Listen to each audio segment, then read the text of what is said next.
So you guys already know that I love a Am I the Asshole Reddit post. Like, you guys know that every episode I try to kick off the episode with one.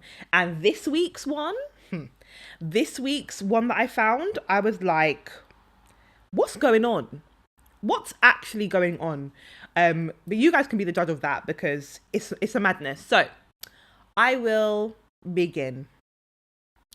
After asking for a divorce and starting proceedings, my husband, 32 male, is now begging me to take him back. What do I, 31F, do? Do you know what? When I started to get into these Reddit episodes, they should be episodes. When I started to get into these Reddit forum like posts, I was always like, what does 32M mean? It means the age and the gender of the person. So yeah, my husband, 32M, is now begging me to take him back. What do I do?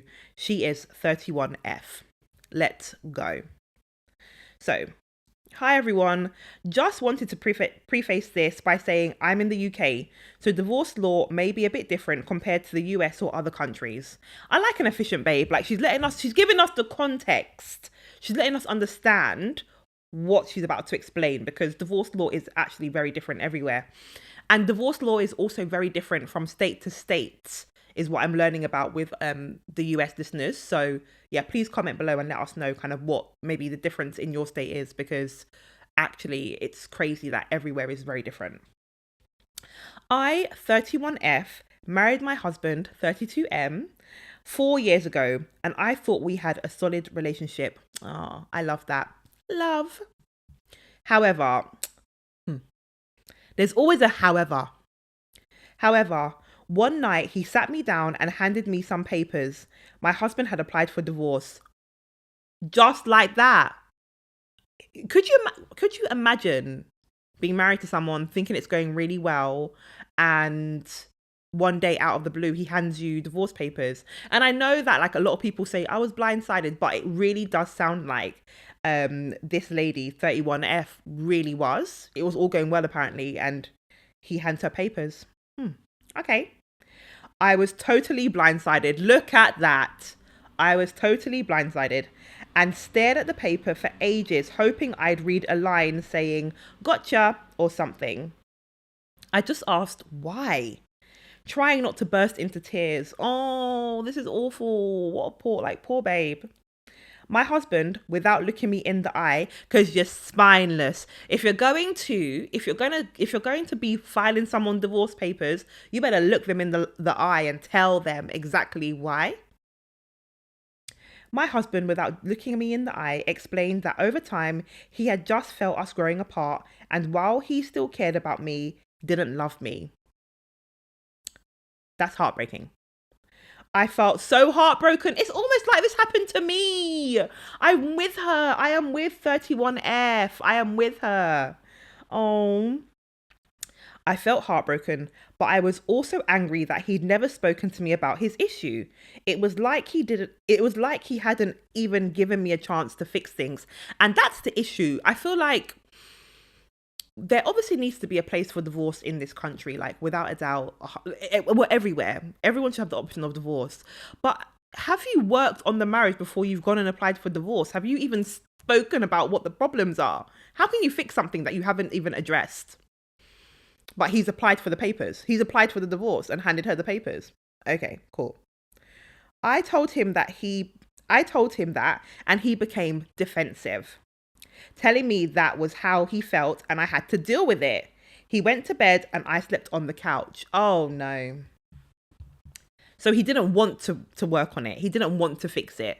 Because I think it's very reasonable if you hand somebody divorce papers that they say, well, hold on, like, couldn't we work on this? Like, has it gone that far that we can't work on it? I don't think you can get defensive about that, but he did.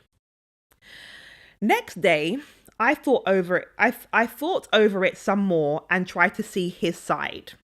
And this is what we do as women. I feel like we try to be rational and balanced, but yet we're the emotional ones. Anyway, it's true that after we got married, we were both promoted and now spend less quality time together due to work. My father is also terminally ill and I visit him every other weekend while my husband stays at home.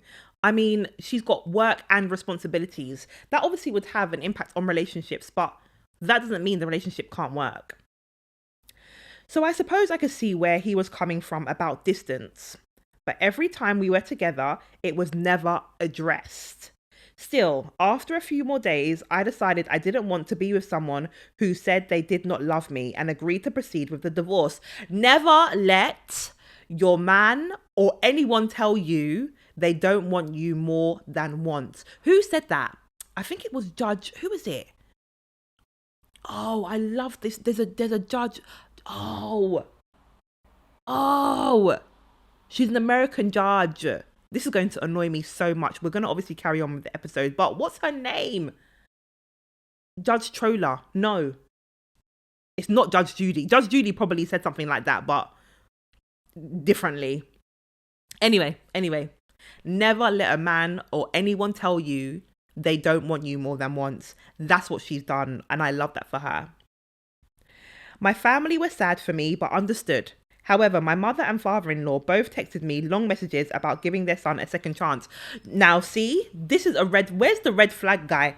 This is a red flag because the father and mother-in-law clearly know their son is onto a good thing here, and they are sad that he's going to be single again because they understand that 31F is good for their son. The fact that her family are supporting this divorce, and supporting her, and his family are saying, please give my son a second chance, says a lot. But let's carry on. That was months ago. I'm now living in the house alone while my husband stays with his brother. Good. We've had a good relationship the entire divorce. It's been cordial and polite, which is all I can ask for it to be. At one meeting, my husband even mentioned he was going on a blind date that night. Even talking about dating other people. Oh, okay. Bold. The divorce hasn't come through yet, but we're talking about that. Okay. It hurt to hear. But at the same time, I accepted it because our relationship was as good as over. All that changed last week. Okay, let's see what happened. When my husband and brother showed up unexpectedly on the doorstep. My husband was crying and begging me to take him back. He kept saying he'd loved me all this time and had made a terrible mistake. What happened on the blind date? What I want to know is what happened on the blind date. The whole thing felt so weird, and I ended up telling them both to leave and close the door. I love a boundary, babe. Go and cry on someone else's doorstep. I have no time for this. He blew up my phone with crying voicemails, leaving my best friend to suggest his blind date had dumped him. That might be true, but I have no idea. Do you see? The best friend saw it. The best friend clocked it all. Why are you, after one blind date, and actually, I bet you anything, I would put money on the fact that this blind date is somebody who, it's not a blind date. This is somebody who he had his eye on for a long time. She felt more exciting. She felt like he felt like he was, was going to have a great time over there. And actually, he's gone on a date with this woman and it hasn't worked out the way he's wanted it to. And now he's begging for her back. Shocking behavior. Since then, he's been begging nonstop for me to take him back. And that's since we haven't got a final order yet, we can still stop the proceedings. I feel insulted that after starting this, he's now turning around trying to make everything go back to how it was. How can I navigate this and get it through his head that I don't want him back? I think somebody needs to package up male audacity and sell it, because I might try and do it, because whoever is able to do it is going to make so much money. Package up male audacity and sell it somehow. I don't know how. I don't know. Maybe I need to talk to a scientist, a doctor, a therapist. I don't know how we can do this, but we need to figure out a way to do it. Because how can you file for divorce? Not even like just, I don't know, not even like threatened divorce, but you've gone to to lawyers, whatever. You've had the paperwork drawn up. You've, given it to your wife. Here you go. I don't want to be with you anymore. I don't love you. Not, oh, this is happening in my life. I don't. No, he said the words, I don't love you. Go on a blind date, which I think there's more to that, but we'll go with the information that we have. Go on a blind date, and after the blind date, come and beg your wife back because that hasn't worked out the way that you wanted it to. I am so pleased she is standing 10 toes down on her no. How dare you? And you know what? It is insulting. It's incredibly insulting that he would think that he could do all of that and then circle back just easy peasy. Men love to circle back. Stop. You made your choice. You can't come back. You told her, I don't love you. It's over now. And and she sounds like a babe who, once you've told her something and she's processed it and it makes sense to her, that's it. We don't need to be going back and forth. That is it. And also you filed for divorce when her father is terminally ill and she's helping to care for her father. No. I really hope that she gives him no more chances.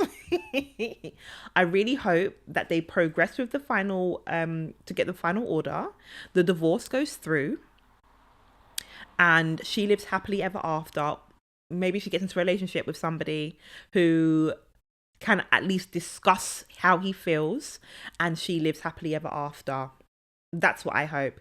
And I hope he stays dating in these streets that are currently quite treacherous and he gets everything that he deserves. That's what I hope. Poor woman. Poor woman.